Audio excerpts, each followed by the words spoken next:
और शाम की ब्रेकिंग न्यूज की शुरुआत करेंगे इस वक्त की बड़ी खबर के साथ। ज्योतिरादित्य सिंधिया जी मेरे बेटे जैसे दिग्विजय सिंह की तरफ से बड़ा बयान दिया। उन्होंने कहा कि ज्योतिरादित्य सिंधिया जी मेरे बेटे जैसे, माधवराव सिंधिया के साथ हमने काम किया, माधवराव को हम ही कांग्रेस में लेकर आए थे। नेहरू गांधी परिवार ने उन्हें पूरा सम्मान दिया।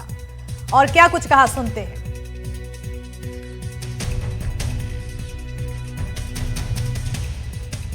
हमारे जितने भी लोग हैं, चाहे किसी पार्टी के हो, सिंधिया जी तो मेरे पुत्र समान है। ज्योतिरादित्य जी, माधवराव जी के साथ हमने काम किया है। माधवराव जी हम ही लोग उनको कांग्रेस में लेके आए थे और उन्होंने हमारे नेहरू गांधी परिवार ने उनको पूरा सम्मान दिया, इज्जत दी और मेरे काम करने का अवसर दिया। ज्योतिरादित्य जी का भी पूरा सम्मान दिया गया, मंत्री बनाया, केंद्र मंत्रालय में जगह दी, पार्टी में जगह दी। वो क्यों छोड़ के चले गए वो जाने, लेकिन ये निजी कार्यक्रम में हमारे हरिमोहन गुप्ता जी हैं, जागरण के ग्रुप के, जो मध्य प्रदेश के गुरुदेव गुप्ता जी के होते हैं, उन्होंने कई शिक्षण संस्थाएं खोली हैं और उनके हर शिक्षण संस्थाएं की शुभारंभ में मैं मौजूद रहा हूँ। तो वहां उन्होंने एक बोर्डिंग स्कूल चालू करने का शुभारंभ किया, उसमें मैं गया था। उसके वो मुख्य अतिथि सिंधिया जी थे, तो मैं मंच पे नहीं था, नीचे बैठा था। सिंधिया जी आए, मुझे मंच पे ले गए। अब एक और नई बात चालू कर दी कि साहब दिग्विजय सिंह ने तो कसम खाई थी मंच पे नहीं बैठे।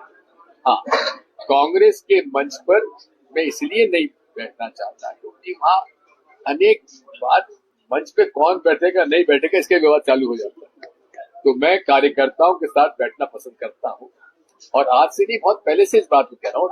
और स्वयं राहुल गांधी जी जब अध्यक्ष बने थे एआईसीसी के, तो उन्होंने पहली उनकी जो एआईसीसी हुई थी तो मंच में कोई नहीं बैठा था, वो सब नीचे बैठे थे और जिसको भाषण देना था ऊपर जाता था। ये तो एक पहले भी यही होता था। मध्य भारत के जमाने में पता लगाइए, आप आपके उस समय के आपके परिवार में लोग होंगे जो कांग्रेस में रहे होंगे।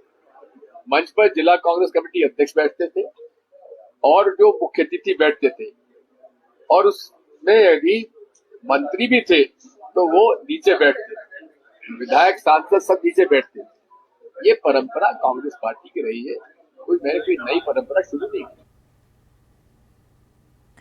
बढ़ेंगे अगली बड़ी खबर की ओर। ग्वालियर से बड़ी खबर है, जहां पूर्व सीएम दिग्विजय सिंह का बड़ा बयान सामने आया है। चुनाव आयोग निष्पक्षता से नहीं कर रहा काम, दिग्विजय सिंह की तरफ से कहा गया है। तो वहीं बिहार विधानसभा के साथ अन्य राज्यों के चुनाव संदेह के घेरे में है। राहुल गांधी ने बेंगलुरु में फर्जी वोटर का घोटाला पकड़ा। महादेवपुरा विधानसभा सीट में पाए गए 1 लाख से ज्यादा फर्जी वोटर। तो चुनाव आयोग को साबित करनी चाहिए अपनी विश्वसनीयता। बीजेपी को आगे आकर इस मामले में देनी चाहिए सफाई। इसके अलावा और क्या कुछ कहा है, सुनते हैं।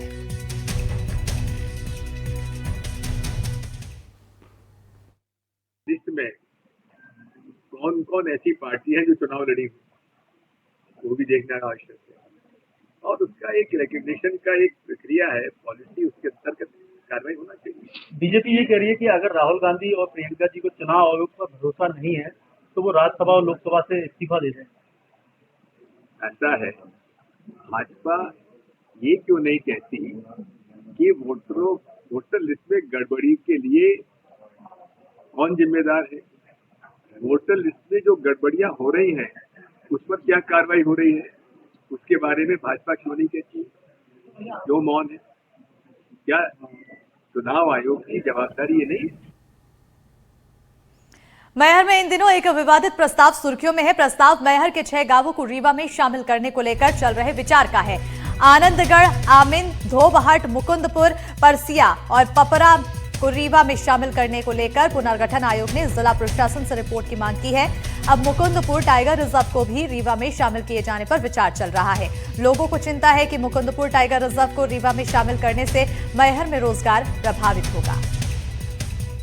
मध्य प्रदेश प्रशासनिक इकाई पुनर्गठन आयोग ने मैहर जिले के 6 गांवों को रीवा जिले में शामिल करने पर विचार किया है। इस प्रस्ताव में मैहर जिले का